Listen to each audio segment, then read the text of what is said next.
Hello students, now start our next video lecture that is about the structure of sporangia and its divisions and structure of spores and letters.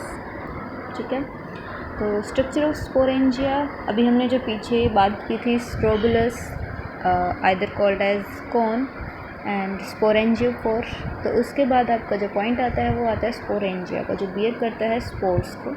तो mature sporangium जो है elongated sac like structure होता है, जैसे कि आप देखते हैं आपने बात की थी स्पोरेंजियोफोर की, तो ये स्पोरेंजियोफोर थे यहाँ पर बियर कर रहे थे स्पोरेंजिया को, तो ये स्पोरेंजिया जो है सैक लाइक स्ट्रक्चर हैं, बियर कर रहे हैं हैप्लॉइड स्पोर्स को हेयर।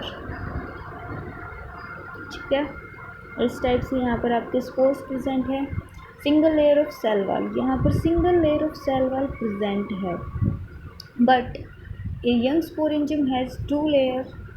ठीक है, अब जैसे कि हम बात करते हैं स्पोरेंजियम के बारे में, तो स्पोरेंजिया जो है बियर कर रहा है एक दो स्ट्रक्चर यहाँ पर बियर कर रहा है, सिंगल लेयर में, बट जब हम इसको इनरली देखते हैं तो ये 2 to 4 लेयर्स आपको अपीयर होंगी। 2 to 4 लेयर्स जब यंग स्टेज में है, जो यंग स्पोरेंजिया है वो बियर कर रहा है 2 to 4 लेयर थिक वॉल। ठीक है, तो इनर मोस्ट जो लेयर है वो क्या है, टैपेटम है। टैपेटम का फंक्शन क्या होता है, नरिशमेंट देना। तो नरिशमेंट कैसे देगा, जब ये सेल यहाँ इसके पास न्यूट्रिशन है, जब इसके पास न्यूट्रिशन है तो न्यूट्रिशन क्या करेगा, जब ये सेल यहाँ से डिसइंटीग्रेट हो जाती है, ब्रेक डाउन कर जाएंगी, तो क्या होगा, इनका न्यूट्रिशन बाहर आएगा, और वो बाहर आने के बाद कौन गेन करता है, हैप्लॉइड स्पोर्स गेन करते हैं। तो इस टाइप से जो टैपेटम इनर वॉल लेयर होती है वो स्पोर्स को न्यूट्रिशन प्रोवाइड करती है। ठीक है, फिर हम बात करते हैं डेहिसेंस के बारे में। तो डेहिसेंस क्या हो जाएगा आपका, अब जैसे मैच्योरिटी अटेन कर ली है, अब सेल्स ने मैच्योरिटी अटेन की, जैसे कि आप बात करते हैं ये कौन था, मैच्योरिटी अटेन होने के बाद जो ये सेल कौन सेल्स थी जिन्होंने वाटर को एब्जॉर्व कर रखा था, अब ये क्या करते हैं, वाटर को लॉस करने लगेंगे। अब वाटर जैसे जैसे लॉस होगा, यहाँ की जो कॉम्पैक्टनेस थी वो भी क्या करने लगेगी, लूज़ होने लगेगी। अगर ये जो सेल थी, सेंटर वाली सेल थी, वो श्रिंक हो गई है लाइक दैट, तो यहाँ के जो स्ट्रक्चर्स जो थी ये स्पोरेंजियोफोर है वो भी क्या हो जाएगा, लूज़ हो जाएंगे। अब स्पोरेंजियोफोर लूज़ हो गए, दैट मीन्स स्पोरेंजिया भी लूज़ हो गए। तो स्पोरेंजिया जो है लूज़ हो जाते हैं, बिल्कुल जो है यहाँ से इस वॉल से यहाँ से डिटैच हो जाते हैं, बिल्कुल अलग सेपरेट हो जाते हैं। और उसके बाद यहाँ पर क्या हो जाता है, ये जो सेल्स हैं लॉन्गिट्यूडनली डिवाइड कर जाता है, स्प्लिट अराइज करता है, और ये क्या हो जाते हैं, ओपन हो जाएंगे। जब स्पोरेंजियम जो है वो एक्सपोज हो जाते हैं, तो वहाँ से आपके क्या रिलीज़ हो जाते हैं, स्पोर्स। इस टाइप से आपके स्पोर्स रिलीज़ हो गए। अब ये जो स्पोर्स होते हैं लाइट वेट होते हैं, फ्लफी होते हैं बहुत ही, और इजीली जो है एयर के थ्रू ये जो है क्लस्टर्ड आउट हो जाते हैं, और कहीं भी मतलब हवा के थ्रू कहीं भी जा सकते हैं। ठीक है, तो स्पोरेंजियम की स्ट्रक्चर आपको समझ आ गई होगी। सबसे पहले हमने बात की थी स्ट्रोबुलस की। स्ट्रोबुलस के बारे में कौन होता है, जो बियर कर रहा है स्पोरेंजियोफोर को, स्पोरेंजियोफोर जो बियर कर रहा है आपके स्पोरेंजिया को, स्पोरेंजिया बियर करे स्पोर्स को। तो अब हम पहुंच गए हैं स्पोर स्ट्रक्चर पर। अब स्पोर्स की बात करें तो स्पोर्स जो होते हैं ग्रीन होते हैं, एक थिन बॉल ऑफ सेलुलोज से कवर्ड होते हैं। सेलुलोज की सिंगल लेयर होती है इन स्पोर्स के सराउंडिंग में। ठीक है, यंग स्टेज के अंदर जैसे ही मैच्योरिटी आती है ये सेल्स क्या होती हैं, लार्ज हो जाती हैं। पहले ये स्मॉल साइज़ के थे, अब जैसे मैच्योरिटी है ये लार्ज साइज़ के हो गए हैं, लार्ज राउंडेड, एंड बहुत सारा इनके पास क्या है, क्लोरोप्लास्ट, क्योंकि हमने इनको क्या कहा, ग्रीन होते हैं।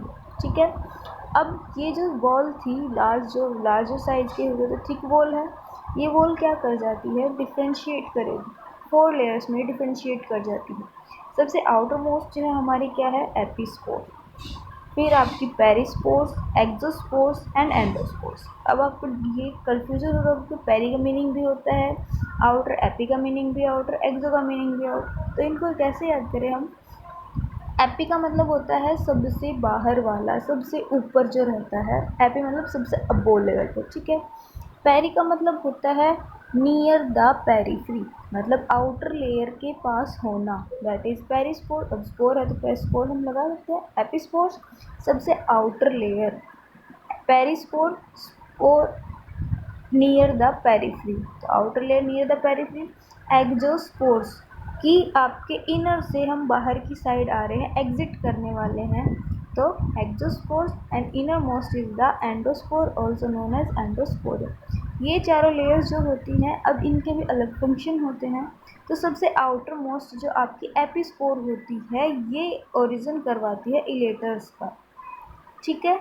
अब इलेटर्स आप इससे अच्छे से वेल नोन हो कि इलेटर्स क्या होते हैं, क्या फंक्शन होता है, तो वही सब चीज़ें जो अब यहाँ पर फिर से रिपीट हो रही हैं। अब जो एपिस्पोर होती है सबसे आउटर मोस्ट लेयर है एपिस्पोर, वो क्या करवाती है, इलेटर्स की फॉर्मेशन करवाती है। अब इलेटर्स कैसे बनते हैं, जैसे कि आउटर मोस्ट लेयर थी आपकी एपिस्पोर, ये क्या करती है स्पाइरल अपने आप को, जैसे यहाँ सराउंडिंग में थी, फिर ये क्या कर जाते हैं अपने आप को यहाँ से क्या करती हैं अलग कर लेते हैं, एकदम स्पाइरल लाइन में जो है ये अरेंज हो जाते हैं। ये इनर साइड आपका स्पोर है, स्पोर की आउटर वॉल आपकी एपिस्पोर, ये चारों ओर अपने आप को रैप कर लेती है स्पोर के लाइन, स्पाइरल लाइन में डिवाइड कर जाती है और वहाँ से स्पोर को चारों ओर से कवर कर लेती है, रैप कर लेती है स्पोर को, ठीक है।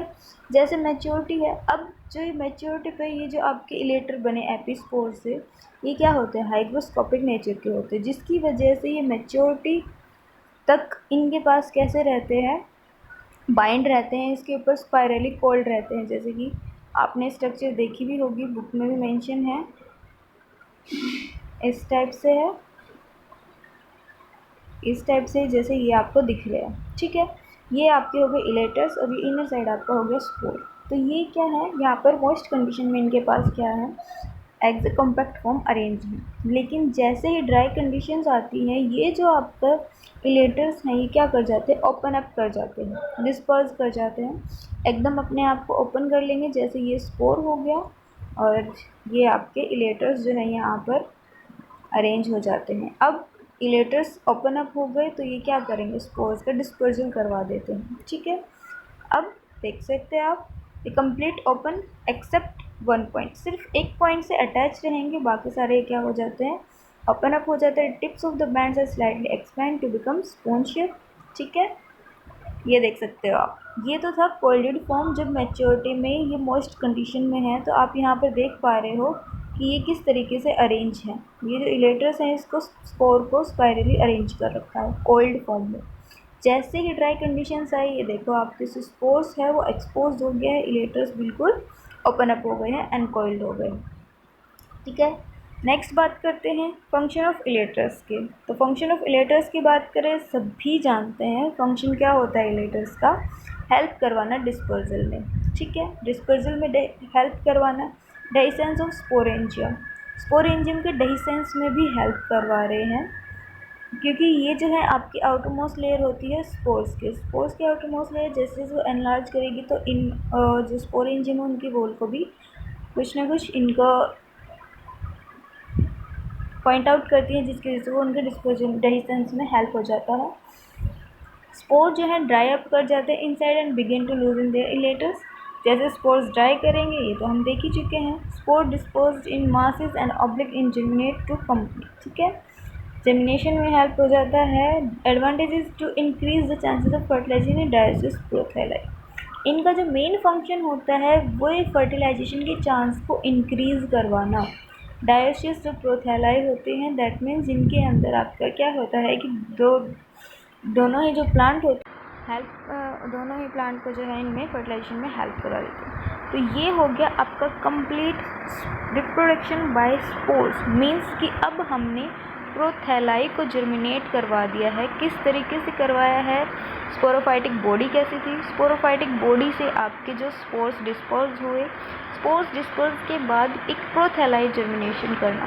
प्रोथैलाई भी क्या होता है डिप्लॉइड स्ट्रक्चर होती है। अब उसके थ्रू आपके गैमेटोफाइटिक जनरेशन कैसे स्टार्ट होती है, ठीक है, वो चीज़ें हो जाती है आपकी गैमेटोफाइटिक बोर्ड। अब आपकी नेक्स्ट जो स्टेज आती है वो गैमेटोफाइटिक प्लांट जनरेशन को हमें पढ़ना होगा, ठीक है। तो इस वीडियो के लिए दैट्स इनफ, ओके।